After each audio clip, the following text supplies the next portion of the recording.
when we arrived to Auschwitz, the minute they opened the wagons, it was just total, complete misery, beatings and screamings and beatings and barking of dogs and growling of dogs and whistles of trains and screaming and beating and screaming and commands given. It was just like you open the doors and all of a sudden you find yourself in this inferno, in this unimaginable horror that you, as a adult or a child, would see in nightmares, and it was just coming through.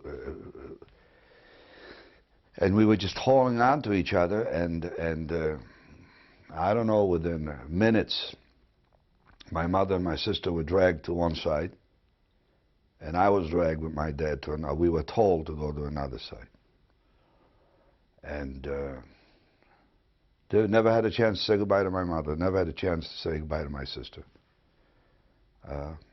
The pace, the speed of this thing, it was done by design. It was done to both for the person not to be able to comprehend or understand or in any way be able to think for a second what was happening. It was just incredible. It was just an incredible situation, and it was just, as I tell it to you now, it's difficult for me to even describe it, because it was happening on a minute-to-minute situation. And I got into this line. It was this big line, and I saw my mother on the other side. There was another side where the women went, and I never saw her cry. I never saw her reach out. She just, the last time I saw her, she was hanging on to my sister. And my dad hollered to her, you take care of her, I'll take care of him, in Yiddish. And whatever we have to do, this was the last word I heard. And my dad threw me in front of him. And he says, keep walking very tall, don't even, because we were observing what was going on in the front, you know, in the front of the lines.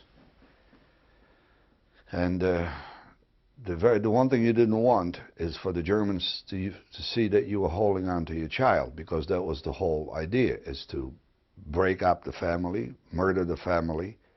That was the genocide of the whole thing. So by not identifying that this is your child, there was a little bit of an edge you had to possibly survive. The fact that you were on your own and you sort of didn't belong to any family.